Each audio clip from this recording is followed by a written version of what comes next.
vamos a hablar sobre temas muy interesantes en cuestiones legales, pero hablando desde la perspectiva de la ética. El día de hoy tenemos a un invitado muy especial, el profesor Salvador Alan Fernández de Lara García. Me presento, soy Marifer Barrales. Vamos a leer una pequeña semblanza sobre nuestro maestro. Me presento, mi nombre es Ingrid Alexandra. El maestro Salvador Alan Fernández estudió licenciatura en Derecho y la especialidad en Derecho Constitucional en la Universidad Nacional Autónoma de México. Actualmente es doctorante en Derecho en la misma institución. Profesionalmente se ha desempeñado como abogado postulante, asesor constitucional, docente universitario y servidor público. Es autor de las teorías de los medios y de control de la legitimidad y la anarquía jurídica. Asimismo, ha sido autor de artículos académicos publicados en México, Europa y Estados Unidos, aparte de que su libro La Constitución en el Orden Internacional ha sido traducido en 6 idiomas.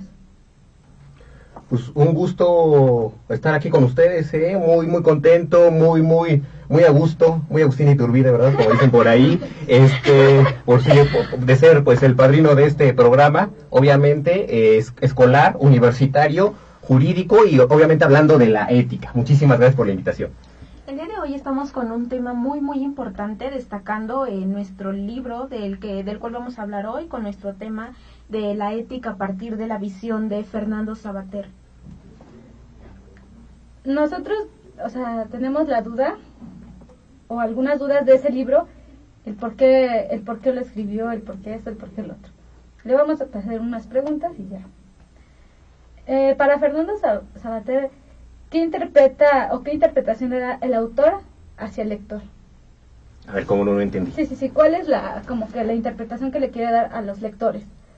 La forma en la que se desarrolla el libro, Ya, pues en principio, Fernando Savater, es importante decirlo, escribió este libro pensando en los jóvenes de preparatoria. Él en el libro establece que él mismo fue escrito para su hijo Amador.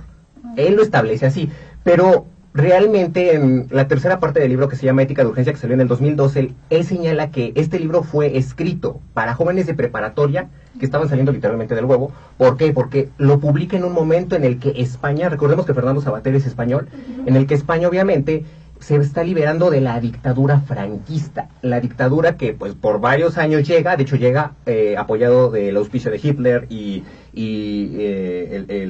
la Italia fascista, y pues este régimen dictatorial dura, pero llega un punto en el que Franco muere, y en ese intervalo el heredero literalmente de Franco es el rey Juan Carlos I.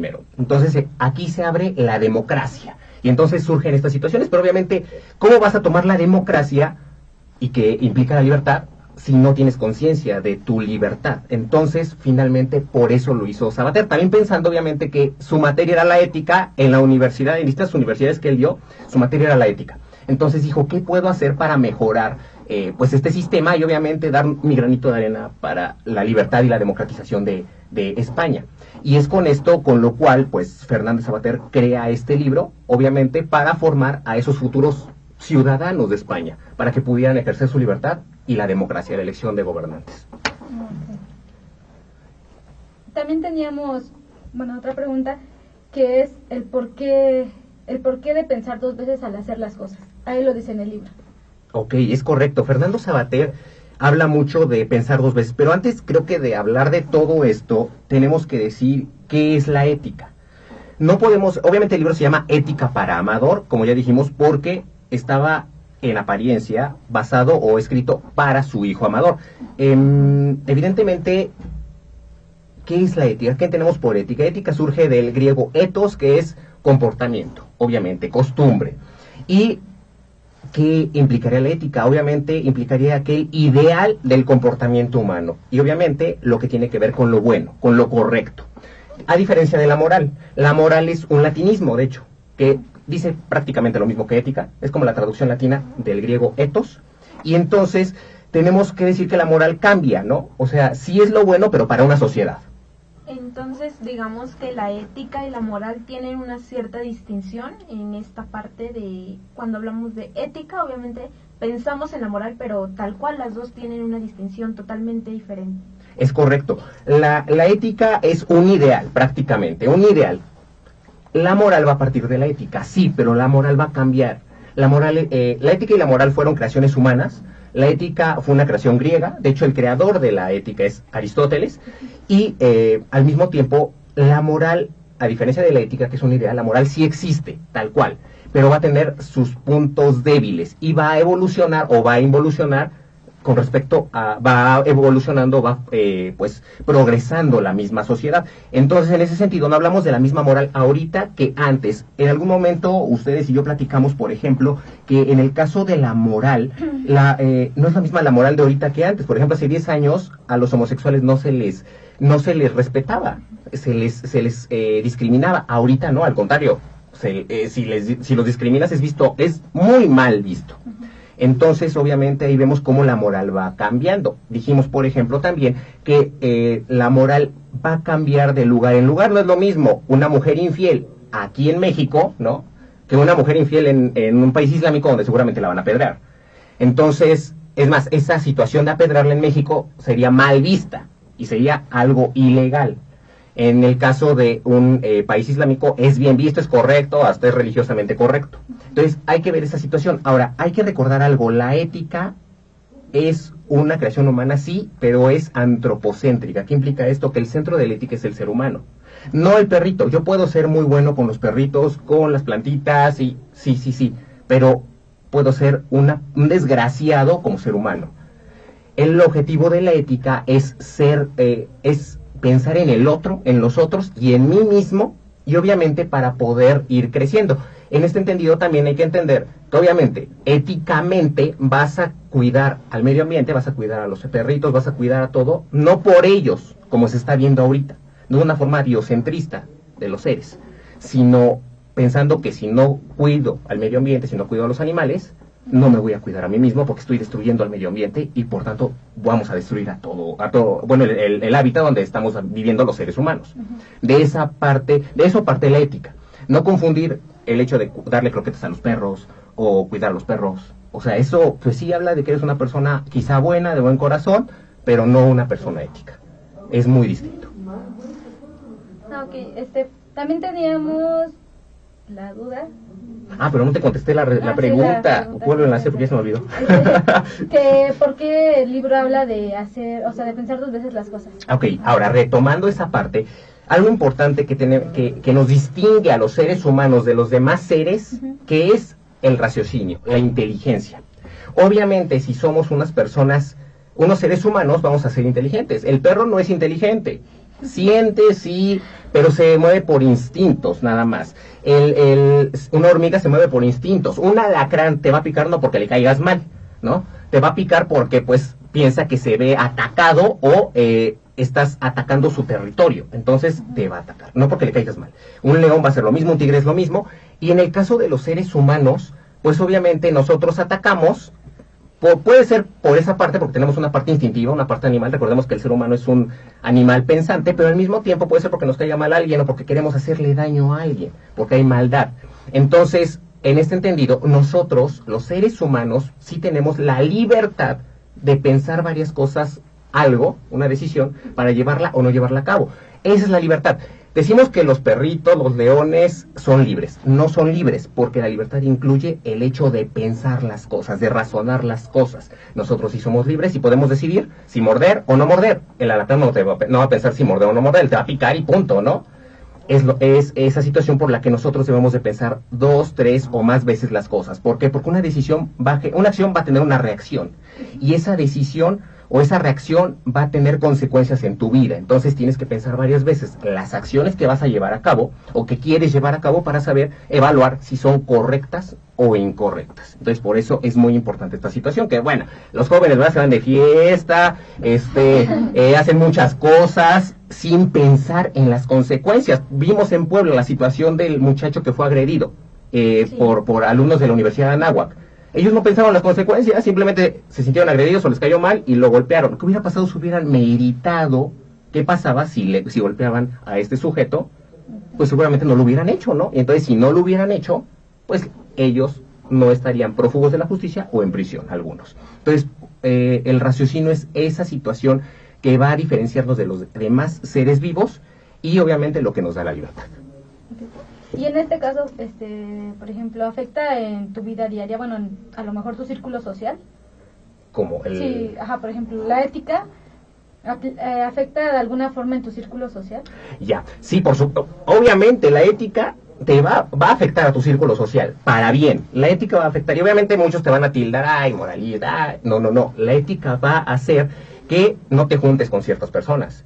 Va a hacer que te juntes con ciertas personas. Va a hacer que tengas un comportamiento correcto con ciertas personas. A lo mejor a la viejita que te cae mal ya la saludas, o no le haces daño, ¿no? Y antes a lo mejor, o le vas a ceder el asiento del vagón del metrobús, porque, pues obviamente sabes que la señora está grande de edad y tiene algún problema. Entonces va a tener una implicación directa con tu medio ambiente, con tu ámbito social, con tus amistades y demás. Entonces, esta distinción que se hace de que, no sé, supongamos que es una pareja y uno no es ético, el otro es más, ¿hay ciertos conflictos entre ellos? O sea, ¿se ve mucho o es muy relevante?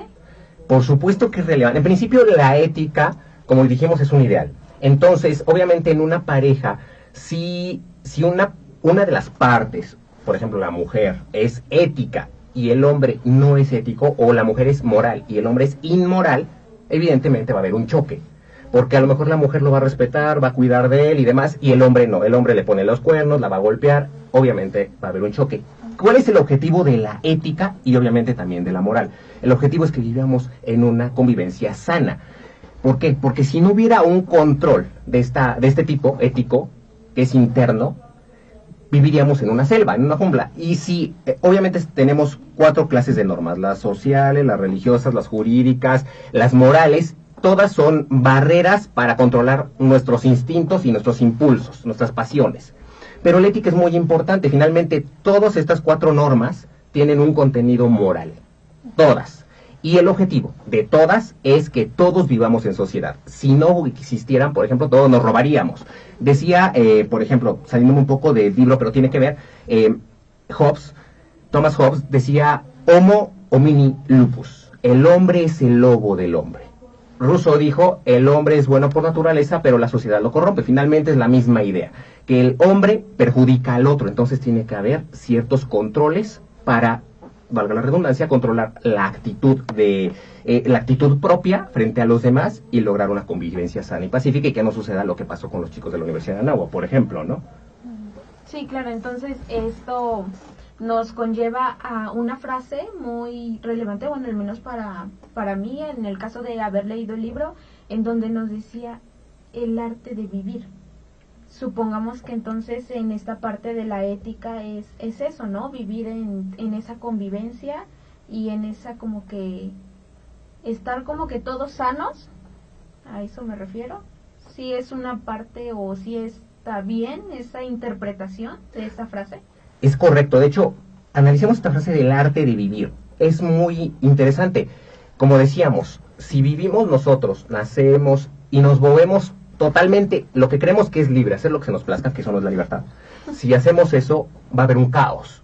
¿Qué va a generar? Que haya muertes, violaciones, raptos, un caos, una anarquía, una sociedad sin leyes, una sociedad que no tiene límites.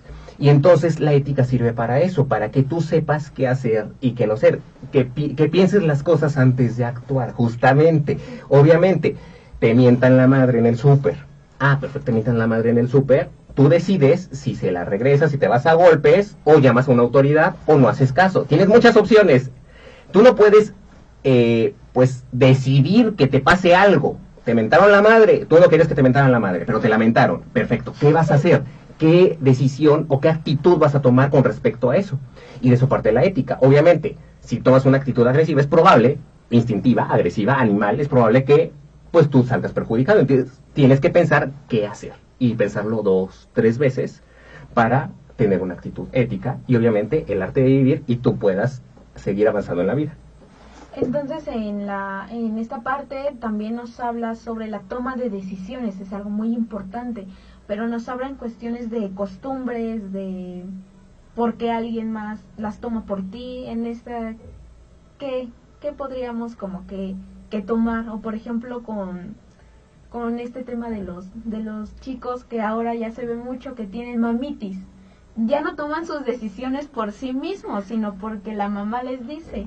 Ok, ahorita tocas un tema muy importante, y no es actual, creo que toda la vida, ¿verdad? Que sí. Y en nuestra sociedad mexicana la mamá es como que casi es la que está por encima de la Constitución, ¿verdad? Sí, claro. Es la Constitución, la mamá y Dios. Entonces, obviamente, en este caso hay distintas partes, obviamente la pareja, la mamá y la otra pareja que tiene mamitis. Primero tenemos que plantearnos qué entendemos por mamitis. Ahora, planteándolo desde el punto de vista de la mamá, tenemos que ver que la mamá debe de entender que el hijo, después de que es mayor de edad, ya es libre de hacer lo que le plazca. Finalmente tiene capacidad de goce, capacidad de ejercicio y por tanto no se puede meter. Si en el caso, que creo que es hacia donde van, esta persona eligió a alguien como pareja, pues es muy su problema, así sea buena o así sea mala y debe de respetar. Ahora, la persona, la pareja que tiene la mamitis, que es ese vínculo pues enfermo con la mamá, obviamente debe de respaldar a la pareja, salvo que la pareja pues vaya en contra de la mamá. Vamos de unas cuestiones éticas, si se dan cuenta. Obviamente, si la novia golpea a la mamá y el novio protege a la mamá, pues no tiene mamitis, ¿verdad? Está protegiendo a su mamá. Pero, entonces, aquí entra la ponderación de principios. Es algo muy jurídico, muy constitucional, pero ¿qué es la ponderación de principios? Es literalmente sopesar qué vale más. Y obviamente tomar decisiones. En este caso, sí, nuestra madre hizo mucho por nosotros, bueno, no de todos, pero de la mayoría hizo mucho, pero eso no implica que se meta en decisiones que transgreden ya nuestro futuro o transgreden otras personas. Partimos de la ética. Entonces eso es muy importante. Pero también hay que evaluar, porque también puede ser que tú tomes como mamitis algo que no es mamitis. Sí, claro. ¿No? O a lo mejor tú hiciste algo que es mal visto y la mamá dice, oye, no te conviene esa muchacha, y tú dices, no, tiene mamitis. No, sí, no sé si ven esa diferenciación, Sí. obviamente. Entonces debes de ser bastante objetivo con este juicio de valor que vas a emitir al pues evaluar la actitud de la mamá y obviamente de la pareja, que se supone que tiene mamitis. Perdón, bueno, pero claro, como usted lo dice, pero en otro caso, por ejemplo, podría ser que a lo mejor la mamá le dice al hijo que no, y el hijo, o sea, le hace caso. O sea, ahí también depende de la ética de la mamá, ¿o cómo? Es que la ética es algo interno. Siento que ya estamos aquí en el chisme de de amores, pero sí, finalmente la ética tiene que ver con todo, pero es algo interno. La ética es algo que no te lo van a imponer nadie. O sea, no va a venir el presidente de la República, la Suprema Corte, a imponerte que tengas ética. No. ¿Ok?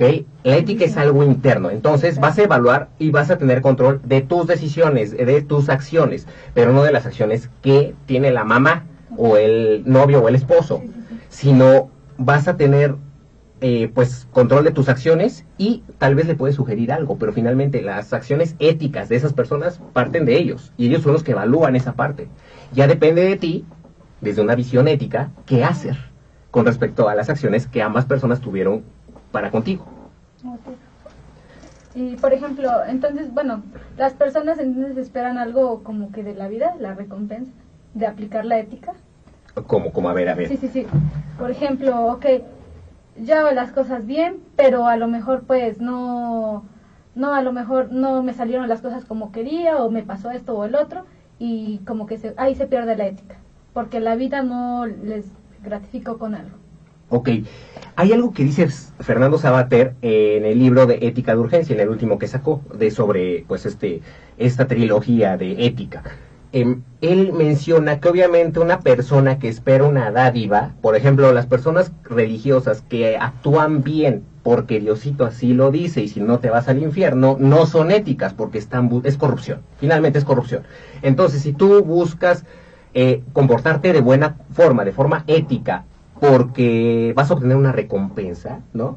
De cualquier tipo, monetaria, sexual, amorosa, lo que sea, estamos hablando de corrupción y tú no estás comportándote de forma ética. La ética implica una evaluación tuya y tú lo vas a hacer para ser mejor persona tú, no porque te van a recompensar o vas a tener mucho dinero. Por ejemplo, hay muchos políticos, ¿no?, que en época de campaña van a visitar a los pueblos y a sus comunidades, son las mejores personas y ayudan, y ya cuando están en el ejercicio del poder se olvidan. Eso no es ética. Claro. ¿Por qué? Porque lo único que quieren es obtener el voto del pueblo.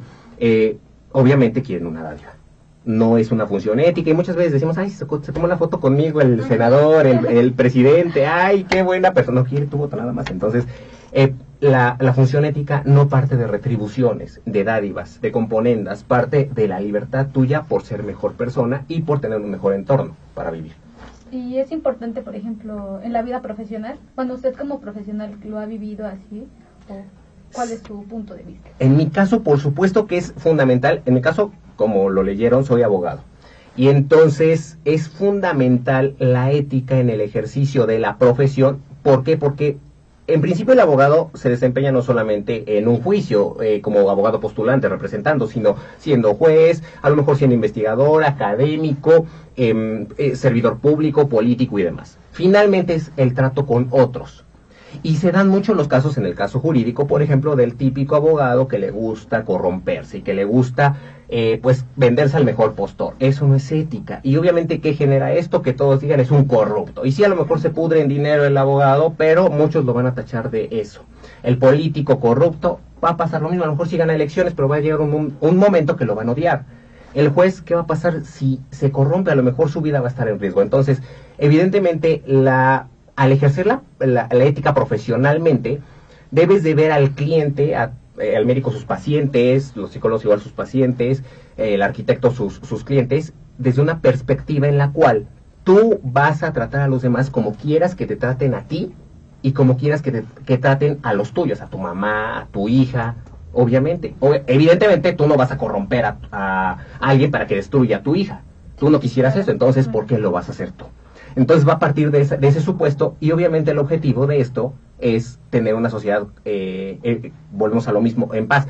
Otra situación importante de la ética es, por ejemplo, desde el ámbito profesional obviamente, es que muchas universidades pues egresan o hacen que egresen gente que no sabe. Y muchos profesionales no saben. Entonces la ética parte de que tú como estudiante, como profesional del derecho, de la arquitectura, te pongas a estudiar. ¿Para qué? Pues para darle un buen servicio a tus clientes, para hacer un buen servicio. Entonces la ética parte desde uno mismo, desde que estás en la facultad estudiando, no vas a obtener un título nada más, sino vas a vivir de eso. Entonces si no estudias, pues, probablemente no tengas trabajo y vivas muy mal. Entonces tienes que saber, finalmente la competencia es mucha, y después el trato con los demás. Finalmente, si tú te vendes y no sabes nada, ¿qué va a pasar? Pues los clientes no te van a contratar, no te vas a recomendar tú. Entonces creo que la ética es fundamental en el ejercicio de cualquier profesión.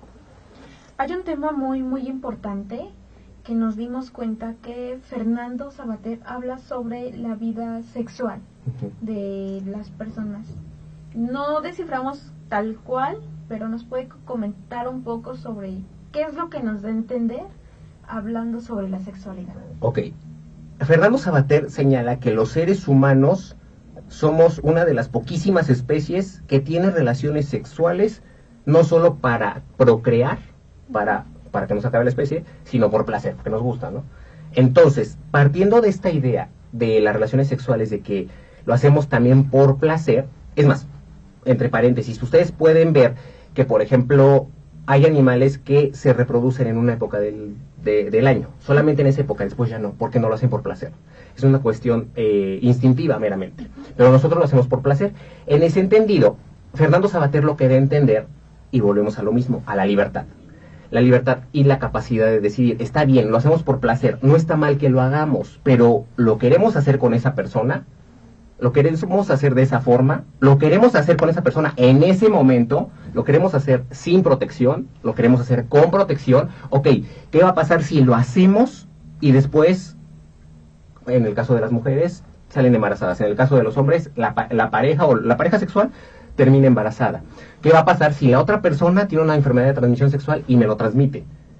Es decir, volvemos a lo mismo, pensar dos veces las cosas. Entonces, por eso lo plantea, porque sí, es parte de nuestra libertad, del ejercicio de nuestra libertad, pero debemos de pensar por qué y para qué se va a hacer y cuáles van a ser las consecuencias de, en este caso, el acto sexual, evidentemente. Por eso lo menciona. También decía que, bueno, mencionaba lo mismo de la sexualidad, vivir apasionadamente, no solo en la sexualidad, sino en la vida también. Exacto. ¿A qué, bueno, también a qué se refería? O sea, vive lo que tengas que vivir, o lo que hagas, vívelo al máximo, o... No confundir. Él dice que sí, compasión, es decir, que des el 100 en lo que hagas, que seas el mejor en lo que hagas y que lo disfrutes. Si a ustedes les gusta el derecho, perfecto, se ponen a estudiar, hacen todo para hacer lo máximo y ser los mejores.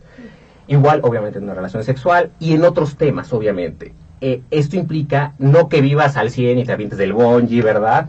Sí, no, o el parapente, o estés en los arrancones, no, porque finalmente tú vas a decir si esa acción que haces te daña tu vida, te daña tu futuro, qué consecuencias va a haber.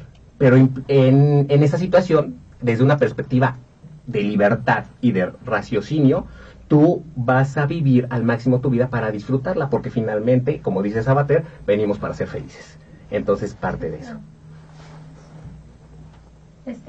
También dice que, bueno, decía en el libro algo así como de los políticos, que nosotros les creemos y todo eso. Nosotros damos ese de que, o sea, caemos en lo que nos dicen o las propuestas y todo, y después nos estamos arrepintiendo de, ay, no, ¿para qué? Si ve, no hizo nada o cosas así.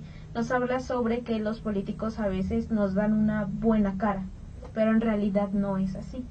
Es correcto. De hecho, Fernando Sabater en Ética para Amador mete un capítulo de política, que es el preámbulo a la segunda parte, que es política para Amador, literalmente política para jóvenes de bachillerato, que entiendan la política, que es la democracia, de dónde surge la política, la polis, etcétera. Y en este sentido, ¿por qué lo mete? Porque finalmente todos somos políticos. Max Weber decía que hay 3 tipos de políticos: los políticos profesionales que viven de la política, los semiprofesionales que pues no viven de ella, pero sus decisiones repercuten en la actividad política, y los políticos ocasionales, que son los que van a votar, o van a los mítines, o reciben el tortillero del candidato, ¿no? Entonces, la camiseta con la que se duerme, a lo mejor. Entonces, todos somos políticos, y obviamente las decisiones que los políticos desde sus cúpulas, de los órganos estatales tomen, nos va a terminar afectando a nosotros. Por ejemplo, si suben un impuesto o ponen un impuesto, nos va a afectar a todos nosotros. Si ponen un tipo penal o aumentan una pena, a todos nos va a afectar. Si de momento hay un golpe de Estado, a todos nos va a afectar. Va a haber situaciones caóticas. Entonces, todo lo que se decide en los órganos estatales nos va a terminar afectando. Por tanto, Sabater dice que te tienes que involucrar en la política. ¿Por qué? Porque es muy común que muchos políticos, y no es cuestión de México, no es cuestión de Puebla, es cuestión de todo el mundo. Los políticos van a engañar, es retórica, es el uso de la retórica, es el uso de los sofismas para llegar al poder, porque su objetivo es llegar al poder, Maquiavelo. Entonces, la única manera de controlar, de ser un control para la detentación, el ejercicio abusivo del poder, es a través de nuestra participación política. ¿Cómo? Sí, votando, y votando no porque me regalaron la camiseta o la gorra, sí, o porque mi frutzi y mi torta de huevo, sino votando porque ¿a qué me está ofreciendo este candidato? ¿Quién es este candidato? ¿De dónde proviene? ¿Qué ha hecho antes? ¿Qué va a hacer? Pensando 2 veces las cosas. Y no solo eso, porque eso nos quedamos en una forma pasiva, sino también involucrándose, como ustedes mismos, o todos, participando en las decisiones del poder, siendo candidatos, yendo a mítines, haciendo manifestaciones, utilizando los mecanismos de participación ciudadana, como son, que yo los llamo medios de control de la legitimidad, que son, por ejemplo, el referéndum que existen en los estados, las propias elecciones, la iniciativa popular, la asamblea comunitaria y demás. Entonces, por eso Sabater lo habla, porque finalmente en los estados democráticos, como es el caso de México, pues la libertad es primordial. Recuerden que los políticos llegan por nosotros, y obviamente si no estamos de acuerdo, en teoría los podemos quitar. Claro. Entonces, por eso lo dice. Como última, se podría decir, pregunta, o para terminar nuestro programa, haremos esta como de, ¿recomienda el libro o recomienda a nuestro público a que lo lea, que se motive, o qué es lo que nos puede hacer como referencia de este libro? Por supuesto que lo recomiendo. Primordialmente, si eres un chico de prepa, lo recomiendo que lo leas. Si eres un señor de 60 años, y no lo has leído, recomiendo que lo leas, porque finalmente es probable que te cambie la perspectiva de la vida. Y creo que en esta vida todos venimos a ser mejor personas. No somos perfectos, somos perfectibles. Y entonces, en este entendido, creo que es importante que todos pues mejoremos, tratemos de mejorar para que esa mejora se vea reflejada en nuestro entorno y en nuestra sociedad. Entonces creo que lo recomiendo mucho, que lo puedan leer, para que obviamente tengan otra perspectiva de la vida, y justamente pues por eso me ha encantado hablar de este autor y de este tema en específico, de esta obra. Bueno, también en el libro, del libro, más bien, también dice, no dice, pero bueno, ¿por qué? No sería como porque lo recomienda. ¿Usted de qué forma cree que les ayuda a ellos a leerlo? ¿O cómo haría para que ellos lo leyeran o les llamara la atención? Porque sabemos que hoy en día, los chicos de hoy en día es como que, te dejo este libro, ay, qué flojera, y se lo digo porque a mí me ha pasado. Pero pues yo leí el libro y todo, y la verdad me llamó mucho la atención. Creo que, como usted dice, me cambió mucho la vida en ciertos, tanto cómo la veía y en la forma en la que cómo actuaba. Pero usted, ¿cómo haría para que ellos les llamara la atención de leerla, de leerlo? Ok, en principio, curiosamente este libro es uno de los más vendidos de Fernando Sabater. De hecho es bestseller, o sea, literalmente. Desde que salió fue un fenómeno cultural a nivel internacional. Entonces, creo que es que es difícil en una sociedad como México, donde las personas leen a lo mejor 1 o 2 libros al año. Es difícil que lean cualquier libro, hasta el libro vaquero es difícil. Entonces, en este entendido, parte de la ética, de querer mejorar uno como persona, y que digas, bueno, me lo recomendaron, voy a ver qué onda, abrirlo y demás. Obviamente está en internet también, que es ilegal, ¿verdad? Pero por derechos de autor. Pero bueno, finalmente están las herramientas para que puedas acercarte. El detalle es que los jóvenes de hoy en día pues carecen de esas herramientas, y aparte la generación de la pandemia destruyó muchas cosas. Entonces eso hace que los jóvenes no sean apáticos al momento de leer o de de ver un video o de cualquier situación. Entonces creo que aquí parte de la interiorización de uno mismo, decir, pues oí que me lo recomendaron, oí que está muy bueno, muy interesante, voy a leerlo, voy a abrirlo, y como que uno lo haga de las personas que están escuchando este programa, pues creo que es maravilloso, porque va a ser una persona que va a ser mejor persona en el mundo. Entonces, uno ya es ganancia, ¿no? Creo. Sí, por supuesto, es decisión de cada uno de nosotros, pues, esa iniciativa de querer leer el libro, pero agradecemos mucho el que nos haya dado esta plática, el que esté como motivado al venir y hablarnos del libro. La verdad es que es un libro muy muy interesante, creo que para todos. Igual yo, desde mi punto de vista, igual recomiendo que lo lean, que se den ese tiempo de poder leerlo, compartirlo con sus familiares incluso, porque sí es muy relevante, e incluso sí cambia la perspectiva de cómo ves la vida e incluso el cómo actúas. Entonces agradecemos mucho el que haya estado aquí en nuestro primer programa, y pues muchas gracias. No, muchísimas gracias, Fernanda, Ingrid, por invitarme, por tomarme en cuenta. Un placer, insisto, un placer poder platicar de este tema, y obviamente poder estar con su auditorio estrenando este programa. Muchísimas gracias y un gusto haber estado aquí. Muchas gracias. Y bueno, con esto finalizamos nuestro programa de radio. Muchas gracias por escucharnos y los esperamos la próxima semana.